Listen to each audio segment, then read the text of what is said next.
Menertawakan dunia persilatan. Xiao Jianghu. Audiobook, novel silat. Cerita, Jin Yong. Jilid 16. Tian Boguang kembali tertawa dan berkata, biksuni cilik ini ingin bermesraan denganku. Dia tidak akan pergi. Kakak Linghu menegas, kau pergi atau tidak? Saya menjawab, aku tidak mau pergi. Kakak Linghu semakin gusar dan berkata, jika kau tidak mau pergi, maka aku akan memaki gurumu, dasar Dingxian biksuni tua pikun dan bodoh, lihat bagaimana hasil didikanmu terhadap biksuni cilik ini. Saya menjawab, Bibi Dingxian bukan guruku. Kakak Linghu berkata, kalau begitu akan kumaki si tua Dingjing. Saya menjawab, Bibi Dingjing juga bukan guruku. Kakak Linghu menyahut, oh, kalau begitu kau adalah murid Dingi, si pikun bodoh. Mendengar ini raut muka Dingi berubah merah dan terlihat gusar. Yilin buru-buru menjelaskan, guru jangan marah dulu. Kakak Linghu hanya bermaksud mengusir saya. Dia tidak bersungguh-sungguh hendak memaki guru. Saya pun menjelaskan kepadanya, jangan kau maki guruku.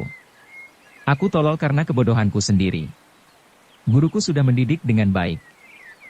Tiba-tiba Tian Boguang melompat ke arah saya dan berusaha menangkap saya lagi. Dalam keadaan gelap gulita saya mengayunkan pedang ke segala arah membuat penjahat itu terpaksa mundur kembali.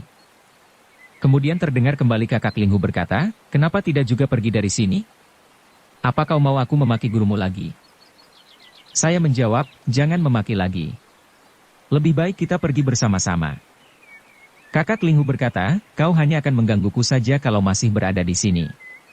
Aku menjadi tidak leluasa mengerahkan jurus pedang Huashan yang paling ampuh. Begitu kau pergi, maka aku bisa langsung membunuh bangsat keparat ini. Tian Boguang ikut menyahut, hahaha, kasih sayangmu pada biksuni cilik ini sungguh luar biasa. Hanya sayang, dia tidak tahu siapa namamu. Diam-diam saya merasa ucapan Tian Boguang ini benar juga. Maka itu, saya pun bertanya, kakak dari Huashan, tolong katakan siapa namamu? Biar aku bisa bercerita kepada guru tentang kebaikanmu. Kakak Linghu menjawab, namaku Lao Denuo. Sudah, sana pergi. Kau ini terlalu banyak adat. Mendengar sampai di sini, Lao Denuo terkejut. Dengan perasaan bingung ia berpikir, mengapa kakak pertama memakai namaku? Di sisi lain Tuan Wen berkata, Linghu Chong benar-benar berwatak kesatria. Ia bertaruh nyawa menolong orang lain tanpa mencari kejayaan diri sendiri. Sungguh luar biasa.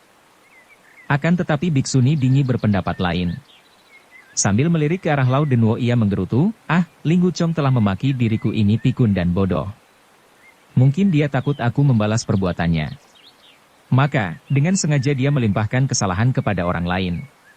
Biksuni tua itu lantas berseru kepada Lao Denuo, rupanya kau orangnya yang berani memaki diriku pikun dan tua, hah? Buru-buru Lao Denuo membungkuk dan menjawab, bukan saya, Bibi Biksuni. Mana mungkin saya berani? Liu Zhengfeng tersenyum menengahi, kakak Dingi, sudah jelas yang bertarung melawan Tian Boguang adalah Linghu Chong, bukan Lao Denuo ini. Meskipun murid nomor 2, namun usia keponakan Lao jauh lebih tua. Keponakan Linghu sengaja memakai nama adik seperguruannya ini karena keponakan Lao memang sepantasnya menjadi kakek Yilin. Seketika Dingi langsung paham begitu mendengar ucapan Liu Zhengfeng tersebut. Ternyata Linghu Chong berusaha menjaga nama baik Yilin dalam peristiwa ini. Saat itu memang keadaan gelap gulita sehingga Linghu Chong, Yilin, dan Tian Boguang tidak bisa saling melihat satu sama lain. Apabila Yilin berhasil meloloskan diri dan bercerita kepada banyak orang bahwa yang telah menyelamatkan dirinya adalah si tua Lao Denuo, tentu tidak akan ada komentar miring terhadap peristiwa ini. Jelas-jelas tubuh Yilin telah digendong dan dipijat oleh penolongnya di dalam gua gelap. Apabila tersiar kabar bahwa sang penolong adalah pemuda bernama Linghu Chong, tentu akan menimbulkan desas-desus kurang sedap. Dengan menggunakan nama Lao Denuo, ini berarti Linghu Chong tidak hanya menjaga nama baik Yilin, tapi juga menjaga kehormatan perguruan Hengshan. Menyadari maksud di balik ini semua, Biksuni Dingi tersenyum dan berkata, bocah Linghu Chong itu ternyata boleh juga. Selanjutnya bagaimana, Yilin? Yilin menjawab, saya tetap tidak mau pergi. Saya berkata, kakak Lao, kau telah mempertaruhkan nyawa demi untuk menolongku, mana mungkin aku meninggalkanmu di sini? Jika guru sampai tahu kalau aku kabur seperti pengecut, tentu beliau akan membunuhku. Guru selalu mengatakan bahwa, meskipun murid-murid perguruan Hengshan semua adalah kaum wanita, namun kami selalu mengutamakan sikap kesatria yang tidak berbeda dengan laki-laki. Bagus sekali, sahut Dingi memuji. Ucapanmu benar sekali. Kaum persilatan yang tidak mengutamakan rasa setia kawan, lebih baik mati saja, tidak peduli laki-laki atau perempuan. Melihat raut muka sang biksuni tua sedemikian bersungguh-sungguh, diam-diam para hadirin memuji keberanian dan semangat Dingi yang tidak kalah dibandingkan kaum laki-laki. Terdengar Yilin menjawab, akan tetapi, kakak Linghu justru memarahi saya. Dia berkata, dasar biksuni cilik sialan, persetan denganmu. Yang kau lakukan hanya omong kosong panjang lebar. Gara-gara kau masih di sini aku jadi tidak leluasa memainkan ilmu pedang Huashan yang maha sakti. Aku yang tua ini ternyata harus menerima takdir mati di tangan penjahat cabul di dalam sini. Jangan-jangan kau sudah bersekongkol dengan Tian Boguang untuk menjebakku di gua ini. Aku, Lao Denwo, memang bernasib sial karena bertemu biksuni sial seperti dirimu. Gara-gara kau masih berada di sini, aku tidak berani mengerahkan ilmu pedang Huashan yang paling ampuh. Aku takut kau ikut celaka menjadi korban kekuatan pedangku yang tidak pandang bulu. Baiklah kalau demikian. Tian Boguang, silakan kau penggal leherku dengan gerakan terbaikmu untuk mengakhiri semua ini. Aku yang tua tidak akan menolak takdir. Semua kata-kata kotor yang diucapkan Ling Huchong diceritakan kembali oleh Yilin, namun menggunakan suara yang lembut dan manis sehingga terdengar menggelikan. Para hadirin mau tidak mau tersenyum juga mendengarnya. Yilin melanjutkan, mendengar ucapannya itu, saya pun sadar tidak mampu berbuat apa-apa untuk membantu kakak Linghu karena ilmu silat saya sangat rendah. Justru dengan keberadaan saya di sana, kakak Linghu semakin terdesak dan tidak mampu mengerahkan ilmu pedang Huashan yang maha sakti. Dingi menukas, ilmu pedang bocah itu biasa-biasa saja. Memangnya bagian mana yang disebutnya maha sakti? Yilin menjawab, guru, dia hanya ingin menakut-nakuti Tian Boguang. Saya lantas berkata kepadanya, kakak Lao, aku pergi sekarang. Semoga kita bertemu kembali. Kakak Linghu menjawab, lekas pergi dari sini, telur bebek busuk. Semakin jauh semakin bagus. Bertemu biksuni hanya membuatku kalah berjudi. Aku tidak ingin melihatmu lagi. Aku ini gemar berjudi. Bertemu denganmu hanya membawa kesialan saja. Dingi yang sempat kagum kepada Ling Huchong kini kembali gusar. Ia bangkit dari duduk dan bertanya, dasar bocah keparat? Yilin, apakah kau lantas pergi? Saya terpaksa pergi karena khawatir membuat kakak Linghu bertambah marah, jawab Yilin. Begitu saya pergi meninggalkan gua, segera terdengar kembali suara logam beradu, pertanda kakak Linghu dan Tian Boguang melanjutkan pertarungan mereka. Jika Tian Boguang yang menang, tentu dia akan segera mengejar saya. Namun jika kakak Linghu yang menang, tentu dia akan kalah berjudi jika masih melihat saya. Maka, saya pun berlari sekencang-kencangnya. Waktu itu saya ingin sekali segera bertemu guru. Saya ingin meminta guru menghadapi si penjahat Tian Boguang itu. Dingi mendengus sambil mengangguk. Yilin lalu bertanya, guru, akhirnya kakak Linghu mati dibunuh Luorenjie. Apakah dia bernasib sial karena bertemu saya? Omong kosong, jawab Dingi gusar. Untuk apa kau percaya dengan bualannya? Setiap hari banyak orang yang melihat kita. Memangnya mereka semua bernasib sial? Para hadirin tersenyum geli mendengar pertanyaan Yilin yang polos itu.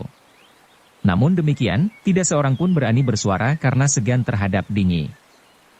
Yilin lalu melanjutkan ceritanya, saya pun berlari secepat mungkin tanpa berhenti sedikit pun. Ketika matahari terbit barulah saya memasuki kota Hengyang. Saya merasa lega karena mengira bisa berjumpa guru di sana. Baru saja memperlambat langkah, tahu-tahu Tian Boguang sudah berada di belakang saya. Seketika kaki saya terasa lemas dan lunglai. Saya kembali berlari namun baru beberapa langkah saja orang itu sudah menangkap saya. Waktu itu saya sangat sedih memikirkan kakak Linghu tentu sudah mati di dalam gua. Pagi itu suasana kota Hengyang sudah ramai. Banyak orang berlalu lalang di jalanan sehingga Tian Boguang tidak berani berbuat kurang ajar terhadap saya. Ia hanya mengancam, jika kau tidak menimbulkan masalah, maka aku tidak akan berbuat kasar terhadapmu. Tapi kalau kau tidak menuruti perintahku, maka akan kulepaskan semua pakaianmu di sini biar jadi tontonan banyak orang. Saya sangat ketakutan dan terpaksa menuruti penjahat itu. Dia berkata, "Biksuni cilik, kau ini sangat cantik bagaikan seorang dewi yang turun dari langit. Rumah makan dewa mabuk terbuka untukmu. Marilah kita minum di sana sambil bersenang-senang." Saya menjawab, seorang biksuni tidak boleh minum arak dan makan daging. Ini juga menjadi larangan keras di biara awan putih. Dia berkata, di tempatmu banyak sekali peraturan aneh-aneh. Apa kau benar-benar ingin mematuhi semuanya? Hari ini akan kuajari kau bagaimana caranya melanggar peraturan. Semua peraturan dan tata tertib hanya untuk menipu orang saja. Gurumu itu, sampai di sini Yilin melirik ke arah Dingi dan tidak berani melanjutkan. Ocehan keparat itu tidak perlu kau ceritakan, sahut Dingi gusar. Selanjutnya bagaimana? Yilin menjawab, saya pun berkata kepadanya, guruku tidak seperti yang kau tuduhkan. Beliau tidak pernah minum arak atau makan daging anjing secara sembunyi-sembunyi. Mendengar jawaban Yilin meledaklah tawa para hadirin yang sejak tadi tertahan sekian lama. Meskipun Yilin memotong ceritanya tetap saja mereka bisa menebak kalau Tian Boguang telah menuduh Dingi diam-diam suka melanggar pantangan. Dingi sendiri tampak sangat malu dan berpikir, anak ini sungguh polos, tidak tahu mana yang pantas diceritakan, mana yang tidak. Yilin melanjutkan, penjahat itu kemudian menarik baju saya dan berkata, jika kau tidak mengikuti langkahku, maka jubahmu ini akan kutarik sampai robek. Saya terpaksa mengikuti Tian Boguang masuk ke dalam sebuah kedai besar yang bernama Rumah Makan Dewa Mabuk tadi. Kami duduk semeja di loteng atas. Guru, orang itu benar-benar jahat. Sudah tahu saya seorang biksuni masih saja dia memaksa supaya saya menemaninya minum arak dan makan daging. Kita ini pengikut Buddha, dilarang makan daging, dan tidak mungkin saya melanggarnya. Biarlah dia menelanjangi saya di depan umum, asalkan itu semua bukan niat saya. Pada saat itulah tiba-tiba muncul seorang pemuda mendatangi kami. Wajahnya terlihat pucat dan pakaiannya berlumuran darah. Sebilah pedang tergantung pula di pinggangnya. Tanpa banyak bicara ia langsung duduk semeja dengan kami dan langsung meneguk semangkuk arak yang dihidangkan Tian Boguang untuk saya. Begitu habis, mangkuk itu kemudian diisinya lagi dan diminumnya dalam sekali teguk. Ketika hendak minum untuk yang ketiga kalinya dia mengangkat mangkuknya dan berkata pada kami, "Mari, semuanya." Mendengar suaranya itu perasaan saya terkejut dan sangat gembira. Ternyata dia adalah kakak dari Huashan yang berusaha menolong saya di dalam gua tadi. Buddha memberkatinya. Ternyata kakak Linghu selamat dari tangan jahat Tian Boguang. Akan tetapi, luka di tubuhnya sangat parah. Tian Boguang sendiri mengamatinya dari atas ke bawah dengan seksama. Penjahat itu lalu berkata, "Kau rupanya." Kakak Linghu menjawab, "Benar, ini aku." Tian Boguang mengacungkan jempol dan memuji, "Laki-laki hebat." Kakak Linghu mengacungkan jempol pula dan menjawab, "Ilmu golok hebat." Keduanya pun bergelak tawa dan minum bersama. Saya benar-benar terkejut. Semalam mereka bertarung mati-matian, tapi pagi itu minum bersama dengan akrab. Saya senang melihat kakak Linghu tidak mati, tapi saya juga khawatir jangan-jangan dia adalah teman Tian Boguang. Tian Boguang lantas berkata, "Aku pernah mendengar bahwa Lao Denuo sudah tua bangka. Dia memiliki kakak seperguruan yang usianya jauh lebih muda bernama Ling Huchong. Melihat usiamu ini, sudah pasti kau bukan Lao Denuo." Kakak Linghu menjawab, "Aku memang bukan Lao Denuo." Tian Boguang memukul meja sambil berseru, "Aha, kalau demikian kau ini pasti Ling Huchong, pemuda dari Huashan yang terkenal gagah berani." Pada saat itulah saya baru mengetahui kalau nama asli penolong saya adalah Ling Huchong, bukan Lao Denuo. Dia sama sekali belum tua. Mungkin usianya belum ada 25. Kemudian kakak Linghu menjawab, "Saudara Tian terlalu memuji. Ling Huchong yang kau sebut gagah berani ini telah bertekuk lutut di bawah ilmu golokmu yang luar biasa. Sungguh memalukan." Tian Boguang tertawa dan berkata, "Tanpa bertarung, tidak akan terjadi perkenalan. Bagaimana kalau kita berteman saja? Kalau saudara Linghu menyukai biksuni cilik ini, aku bersedia mengalah. Kaum laki-laki seperti kita lebih mengutamakan persahabatan daripada urusan perempuan." Kurang ajar, sahut Dingi menukas dengan muka merah padam. Bajingan itu, bajingan itu. Yilin hampir saja menangis ketika melanjutkan, kakak Linghu kemudian berkata, Saudara Tian, biksuni cilik ini wajahnya pucat seperti mayat. Tiap hari dia hanya makan sayuran dan kacang. Percuma wajahnya cantik kalau tidak menarik. Apalagi aku paling tidak suka dengan kaum biksuni. Bahkan, aku ingin membantai habis semua biksuni yang ada di muka bumi. Mengapa? Tanya Tian Bobuang. Kakak Linghu berkata, terus terang, aku punya suatu kegemaran, yaitu berjudi. Aku sangat senang berjudi. Judi adalah hidupku. Setiap bertemu dadu, aku langsung lupa segalanya, bahkan namaku sendiri. Namun jika melihat biksuni, aku selalu kalah bertaruh. Kejadian ini tidak hanya sekali dua kali, namun sudah berkali-kali. Tidak hanya aku saja, saudara-saudaraku dari Huashan sebenarnya juga muak kalau bertemu para bibi dan saudari dari Hengshan. Kelihatannya kami bersikap ramah tamah, padahal sebenarnya dalam hati kami merasa sial. Mendengar itu Dingi tidak tahan lagi. Tanpa ampun dia langsung menampar pipi Lao Denuo satu kali. Gerakan tangannya ini sangat cepat dan juga keras. Lao Denuo yang bernasib sial itu tidak sempat menghindar. Seketika kepalanya terasa pusing dan hampir saja ia jatuh di lantai. Liu Zhengfeng tersenyum dan berkata, Kakak Dingi, mengapa kau harus marah? Keponakan Linghu bicara sembarangan hanya untuk menyelamatkan muridmu yang jelita ini saja. Ia hanya berusaha agar Tian Bobuang bersedia melepaskan Yilin. Dingi menyahut, jadi menurutmu, ini semua demi menolong Yilin? Aku yakin demikian, jawab Liu Zhengfeng sambil mengangguk. Keponakan Yilin, bagaimana menurutmu? Yilin menunduk dan berkata lirih, sebenarnya kakak Linghu sangat baik. Hanya saja, ia suka bicara kotor. Tapi kalau guru marah, saya tidak berani bercerita lagi. Ceritakan saja semuanya, sahut Dingi gusar. Aku jadi ingin tahu apa saja yang dikatakan bocah sialan itu. Jika dia memang benar-benar bajingan, aku akan membuat perhitungan dengan si Tuayu, gurunya. Yilin masih menundukkan kepala. Sedikit pun ia tidak berani bercerita kembali. Dingi berseru, lekas lanjutkan. Kau jangan terlalu membelanya. Kami bisa membedakan mana yang baik, mana yang buruk berdasarkan ceritamu. Baik, guru, sahut Yilin. Kemudian kakak Linghu kembali berkata, Saudara Tian, kita hidup di dunia persilatan ini setiap saat tidak luput dari adu senjata. Meskipun memiliki ilmu silat tinggi, tapi kalau bernasib sial tentu jiwanya akan celaka. Betul, tidak? Apabila kita bertemu musuh yang berkepandaian sama, tentu hasil akhirnya sangat tergantung pada nasib dan keberuntungan. Biksuni cilik ini kurus kering seperti ayam. Meskipun wajahnya cantik seperti Dewi Kahyangan, tetap saja aku tidak tertarik sama sekali. Sebagai manusia sudah tentu aku lebih mementingkan keselamatan nyawa.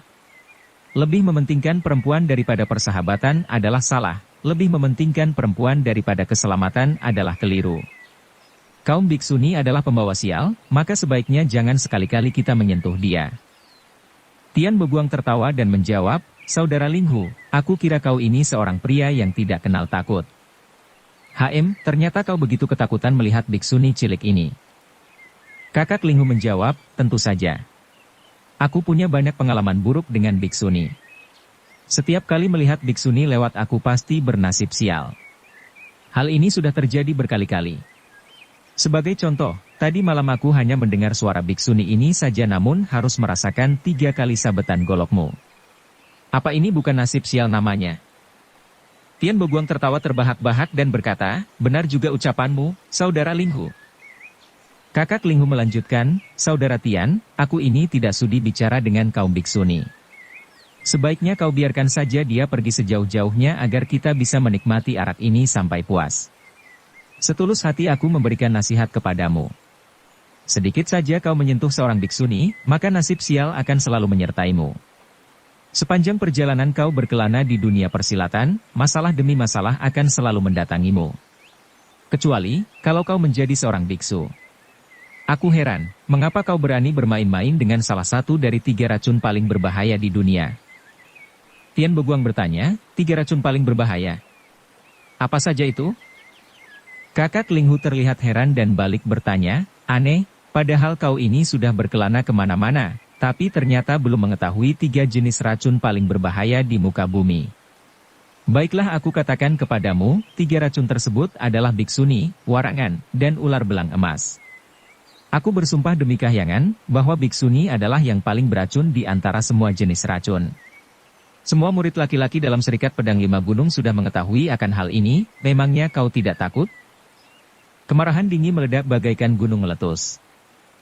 Tangannya menggebrak meja dan mulutnya memaki, dasar kepak.